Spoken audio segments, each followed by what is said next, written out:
हमारी तरफ से जो प्रदेश सरकार का है सब पूरी प्रदेश सरकार की तरफ से तो खूब प्रयास हुए हैं। आप जानते नहीं हैं, मुख्यमंत्री जी भी, मंत्री, सारे हमारे मंत्री विधायक सब ग्राउंड पे ही रहे और उन्होंने लगातार पूरी कोशिश की और कर रहे हैं। केंद्र सरकार की तरफ से अगर ये नेचुरल डिज़ास्टर मतलब राष्ट्रीय आपदा घोषित हो जाए तो इससे बहुत फ़ायदा हो सकता है, मदद हो सकती है। क्योंकि हम जितना भी करना चाहते हैं, पूरा प्रयास भी करें, तब भी जितनी आपदा आई है और जितना नुकसान हुआ है उसको एक्चुअली पूरा भरने के लिए केंद्र सरकार के बिना नहीं हो पाएगा। तो मेरा तो अपील है केंद्र सरकार से कि इसको नेशनल डिज़ास्टर घोषित करें। और एक और अपील है कि जो यहाँ के बागबान हैं और किसान हैं उनकी मदद के लिए भी जिस तरह की पॉलिसियाँ निकाल रहे हैं, जैसे आज ही मैंने पढ़ा कि शायद जो अमेरिकन सेब है उस पर 35% से 35% से 15% गिरा दिया है जो ड्यूटी है। इसका मतलब है कि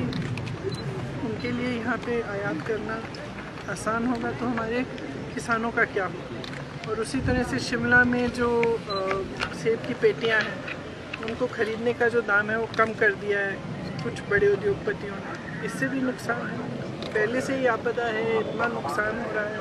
तो इस समय तो जैसे पूरे प्रदेश की स्पिरिट हमने देखी है, भावना देखी है कि सरकार में भी वही भावना रही है। मैंने रास्ते में आ रही थी, कुछ लेडीज़ श्रमदान कर रही थी, उन्होंने कहा कि जो नेशनल हाईवे है उसमें काम आस्ते से चल रहा है, उसको तेज़ी से करना चाहिए। तो पूरी जो कुछ ये बता भी रहे थे कि काफ़ी लोगों ने दान भी दिया है। कुछ रास्ते में कुछ लोगों ने रोका, उन्होंने भी, किसी ने 5 लाख का चेक दिया, 1 लाख का दिया। ये भावना जो है, ये जो हिमाचल की भावना है, जनता की भावना है कि एकजुट होकर आपदा का सामना कर रहे हैं, उसी भावना से जुड़ी हमारी सरकार की भावना और हमारे मुख्यमंत्री जी की भावना। तो सब इकट्ठे इस तरह से काम कर रहे हैं, एक दूसरे की मदद करने के लिए, एक दूसरे की सहायता करने के लिए। बहुत बड़ी चीज़ है, पूरे देश के लिए एक मिसाल है और पूरे देश को इसी से सीखना चाहिए।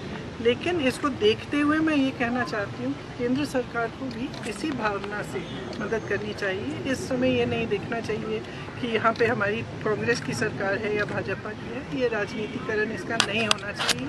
जितनी मदद हो सके उतनी मदद हिमाचल की जनता की होनी चाहिए।